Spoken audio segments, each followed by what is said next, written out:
Okay, there's one last tattoo you've got. He is our guest tonight. I gather you have a tattoo of Alice Cooper? Yep, just there. Coincidence. There we go. Alice Cooper. Yeah. Thank you very much. Andy Edwards, ladies and gentlemen. Okay, ladies and gentlemen, there you go. You've seen him on the flesh, now you can see him in the flesh. My first guest is the wild man of rock they tried to ban from the UK nearly 30 years ago. Would you put your hands together for Alice Cooper?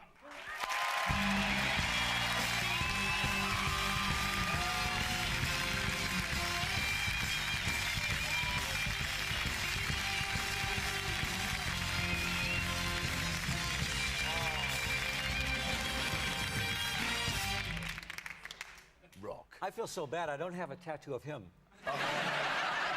Were you honoured by that tattoo? Oh, yeah. I had one guy one time that said, I have a tattoo of you. He was a big Mexican guy, about this big, this wide. Yeah. Takes off his shirt, and it's his whole back. Nice. And I thought, the older he gets, the older I get on his back. It's a Dorian Gray. The fatter he gets, the more I'm, you know. So. What is the most kind of extreme thing that a fan's ever done? Is that it? That tattoo? Well, that's one. I mean, that's a lot. That's a dedication. That's like 2 months of pain to have me on your back. Yeah. You know? And then I had somebody that in Sweden one time. They said, "Could you sign my car?" You know, and they had a nice brand new Mercedes outside. You know, and and I had this little pen. I was going to sign it. He said, "No, spray paint can." Oh. I signed it, Alice Cooper, and everything like that. You know, What did he say? Not that big. No, the next day I came out there and the car's still there. You know, he never really mentioned it was his car. He says, "Would you sign this car?" So there it was. Some guy's driving around in his Mercedes.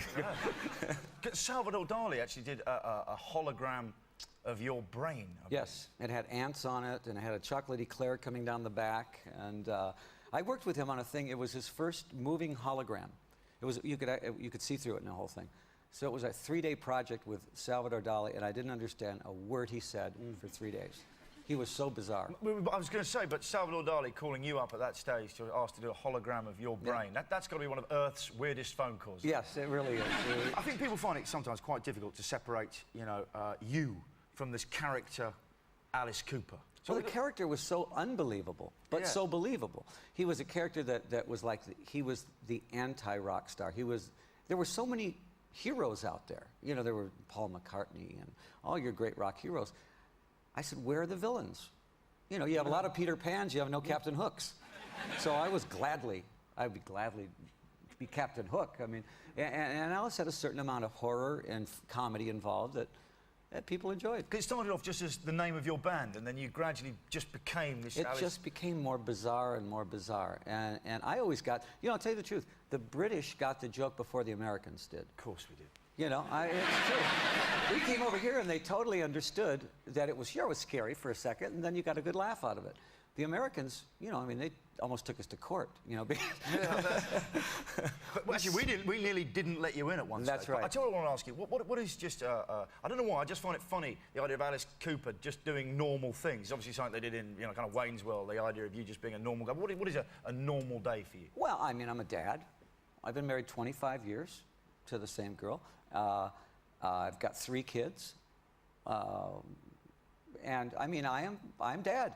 You know, I get up and it's time to go to school. Let's go. Come on. So you just don't make me chop your hand off. Let's go. You know? I have to threaten them differently. You know. Are you mellowing with age? I don't really think I'm mellowing. I'm just, you know, a good old American father. You're a good old American father. It's Yeah. funny, you know, you say that because I have got on film you just enjoying a really nice afternoon out. I think with your daughter. My older daughter. Your older daughter. Let's have okay. This is just a nice, you know, the Coopers out and about. Here we go.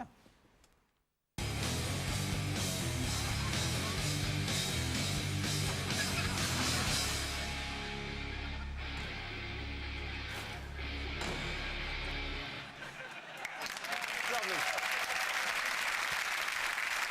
Just like you've never done that. That was my daughter, and she's in the show, and Oh, good. she came to expect that. I mean, that's how we act at home, so... You're a golf fan as well. I know you become sort of synonymous with golf. I play every day. Is it true you play with Catherine Zeta-Jones occasionally? Yes, yes. It's hard to keep your mind on the game. I was going to say... a lot of... golf now is not just an old man's sport. You see guys out there with, tattoos and the leather pants and everything like that. And golf is not a posh... In America, golf was never a posh game. It was always sort of an every guy game. So we don't treat it as poshly as the British do. You say that, but you see, and you might get away with that with Michael Douglas, yeah, but no one likes to hear the fact that I think their wife is out playing golf with like a rock god. No one wants that. No, Michael Douglas doesn't want to come out and go, oh, where's Catherine? She's out playing golf. Who with? Alice. Alice? Alice who? Alice Cooper. That's bad. Britain gave that. You were talking earlier about how you came here. We were the first people to kind of understand you. Britain gave the world Sabbath, Led Zepp, Deep Purple, The Who, Whitesnake, Motorhead. These are all stadium-packing bands, but they all started off years ago. Why don't we seem to rock anymore? You've been coming over the years, and we lost the rock. Yes, absolutely. I think the music business has gotten absolutely too safe. What's coming out now is like fast food. I mean, it's here today, gone tomorrow. I was watching MTV. I don't know who anybody is anymore. Yeah. It used to be you'd see somebody on TV and it would be like a Jethro Tull, or Guns N' Roses even, bands like that. But now I look and I realize I don't know 80% of who's on MTV because it's there and then it's gone. I think we need more garage rock. Put a band together. Go do something. Support him, damn you! Let's go. Come on. Your own band.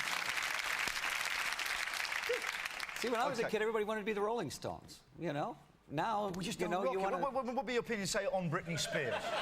Is Britney an enemy of rock? Britney's music is an enemy to rock. Britney's okay. Britney's great. And the Backstreet Boys, they're all good people.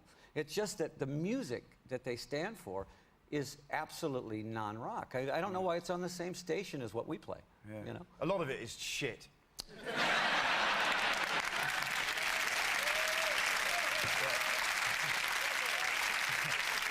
That's a British word, I guess. Right? In my head, that was going to be a lengthy rant, but I just... Okay, I've just got some quickies for you here. Right. You knew Elvis. Did he ever give you advice? Yes, he showed me how to take a gun out of somebody's hand. Here's the story. If you teach me, then I can say the guy who taught me was taught by Elvis. I could Go on. We got invited to meet Elvis in Las Vegas. And I got in the elevator, and it's me, Liza Minnelli, Chubby Checker, and Linda Lovelace. Nice combo. 3 of us came down. Yeah. We got up there. When Elvis walks into a room at that time, 72, he was Elvis. I mean, he looked like Elvis. He was the Elvis from the movies. And he comes in and goes, hey, man, you're the cat with a snake, ain't you? I said, yeah. That's cool, man. That's really cool. He said, come here, I want to show you something. So we go in the kitchen. He opens the drawer and hands me a loaded .38. I mean, a real .38. And he said, just hold it there. I'm going to show you how to take that out of somebody's hand. So now, I'm going, okay, do I shoot him? Because if I shoot him, my record sales will go right through the roof. He'll be dead, but I mean, he's going to, So anyways, he knocks it out of my hand and puts me on the floor. He's booting my throat. Thanks, Elvis. That's good. Now. But he was very cool. I liked him a lot. The only other quick question I wanted to ask is there are 25 televisions in your house in Arizona. Yes. Is it difficult with remote control management? You see, television is like a tranquilizer to anybody that's ever been on the road.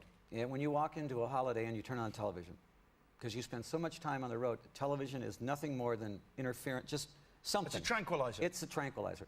So there's everything. You walk into one room, it's a Chinese cooking show. Yeah. You walk into the next room, and nobody ever watches it. I watched a show the other night for like 2 hours and realized it was in Spanish. After a while, I went, I don't understand a word this guy's saying.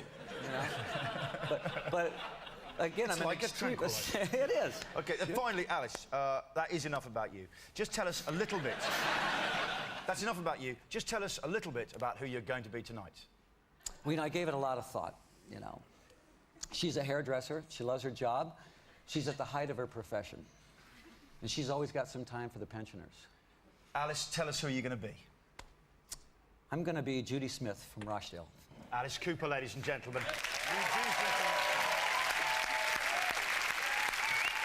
Wave.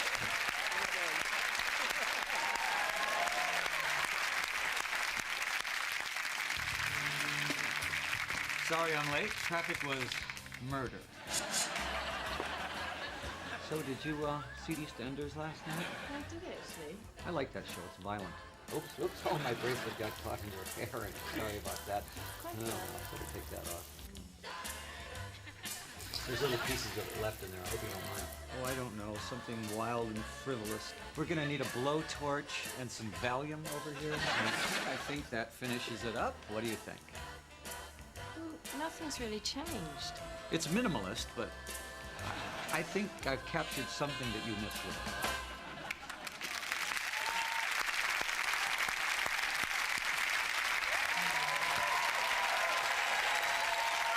Thank you, that's brilliant. Right. Alice Cooper, ladies and gentlemen. Okay, my second guest tonight has been described as the Quentin Tarantino of cooking. Means he cooks ears. Doesn't. He's New York's shock chef and author, Anthony Bourdain.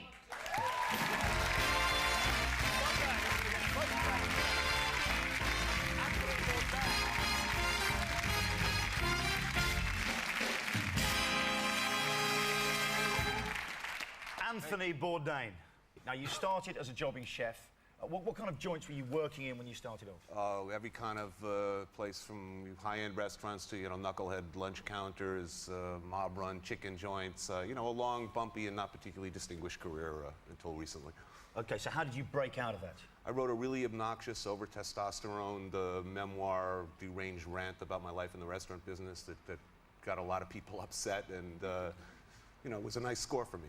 So that's how you made it out of the kitchen. And then you went on to write this book, Kitchen Confidential. Yeah, I mean, that was it. Suddenly, no one in America was eating fish on Monday anymore, and I intended it. Why didn't they? This is one of your bits of advice, isn't it? Yeah, I mean, I was writing about the New York tri-state area. I thought it would be an entertainment from my fellow line cooks, and now people are like calling me from Germany and Australia, saying, what's the problem with the fish on Monday, So.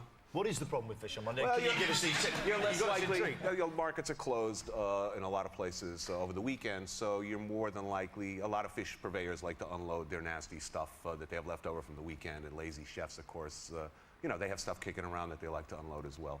There were a few watchwords that I was pointing out about the restaurant business that made a lot of chefs cranky, and a lot of customers went into mad panic. Particularly, I know you were railing against the chef special. Yeah, especially on Sunday, Monday, there's a tendency to unload all the little nasty bits of it, kicking around, gathering moss in the back of the box. And, well-done steaks, people were really cranky about that as well. You order well-done in a restaurant, you're getting the ugliest, nastiest, furriest piece. They've got something. You're basically paying for the privilege of, eating the chef's garbage. Right, nice. We like well-done eaters. It's, good for business. No, in this country, I mean, I've heard that they're saying you never eat shellfish if there's an R in the month. Is this true? No, everybody gets oysters and shellfish from around the world now, so you could pretty much get it 12 months a year, no problem. Okay. Is it quite rock and roll behind kitchen doors? Is it? Yeah, the world of cooking is seen on TV. You think we're all adorable, cuddly, nice, clean white jacket. The real world of cooking is. My kitchen's more like a Mexican prison gang than, Jamie Oliver. I don't know anybody who looks like that certainly in my kitchen. Yeah, right. It was like a Mexican prison gang with Jamie Oliver knocking around, boy. Well, he'd be very... You the man! He'd be very popular. Yeah, I bet. Yeah, Jamie should do a special over there. There you go. Alex, actually, you own a restaurant, don't you? Yeah, Cooperstown. It's a Western barbecue restaurant, sports restaurant, and rock and roll. There, I love barbecue. Yeah. Okay. Do you think that would be up for any kind of snap inspections or anything? Oh yeah, well, sure. No, we've got an A rating in there, and we do have like a sushi outlet down the street. That's probably a bad idea. You don't want anything that's left over with sushi, right? I mean, right. You can't even take it out. You're not allowed to even take it out. I think in some places. Yeah. Well, do you know, the only reason I ask you about a snap inspection is because we can go live down in Phoenix, Arizona, where your restaurant is, and we're just going to take a little look round there. Here we go, Alice. We're going to Alice's restaurant. Take a look at this. Where do you want to take the camera first here, Anthony? What about the food prep areas? Can we have a little look at those? Look, Sterling. Let's take a closer look, shall we? That's not actually his head. There we go. Okay. Hey, that looks like my crew. See, it looks pretty clean now. Yeah. The gloves. That's sure. Yeah, I'm disappointed. I was hoping for. Yeah, grebos with tattoos, really manky-looking place. It looks really slick. Look at that good food handling. I see headgear on there. Though. Yeah. Yeah, but the cameras are there. Boy, did they clean that place up. I was going to say, yeah. I could see them scrambling right before this. Let's go back to. Who's the chap who was in the I have foreground? no idea. Looking. Can you hear me? Yeah. Yeah, I hear you. What's Alice like as a boss? Oh man, he worked me so hard. Never did well. He's a great boss. He's great. Okay, and what's your special today? We cook this special to show today in this show. Is something that we have here, what we call the big unit. The big unit. Let's show this right here. This is the big unit. Big unit. It's 20. Wow. It's a 21-inch hot dog, 3/4 of the pound. So these are special made for us, 100% beef. You got a great looking sausage there, guy. Do you know what? Last question. Do you want to ask him anything else about this establishment? I'm still stunned by that hot dog. No, it's man. amazing. You put somebody's eye out with that. Have you ever finished one of those? Well, the deal is, if you do finish one, you get your picture taken with Randy Johnson, who's the big unit. He's a pitcher named the Big Unit. He's one of my partners there. Oh, right. Oh, and yeah. we don't actually know if that's his size or not, but he's 6 foot. Randy. He's 6'10". Thank you very much indeed. Anthony, your next book. Yeah.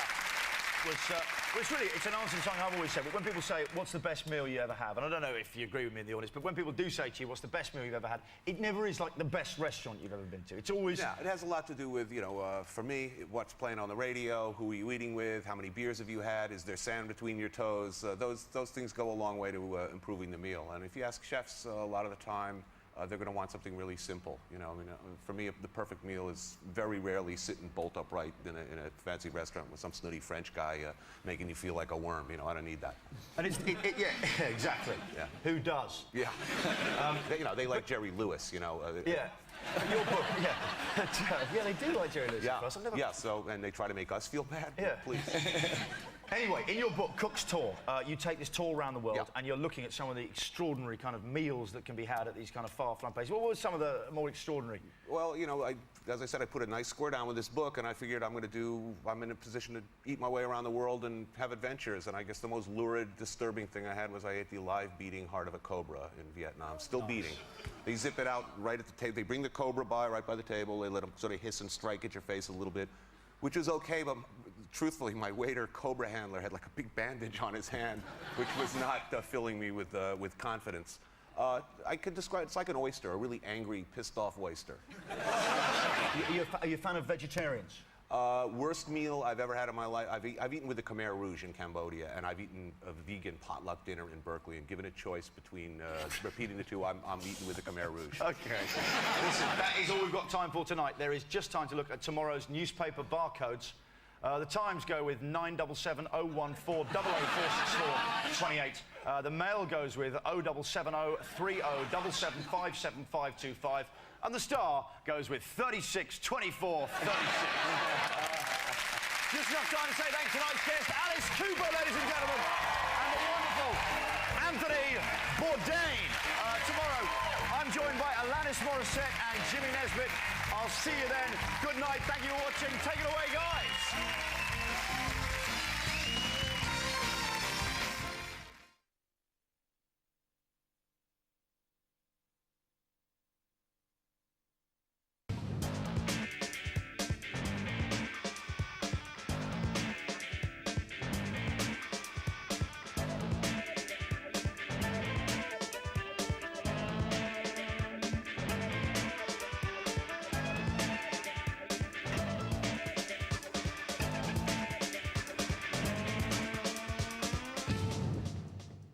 Alice Cooper can rightly claim to have changed the course of popular music.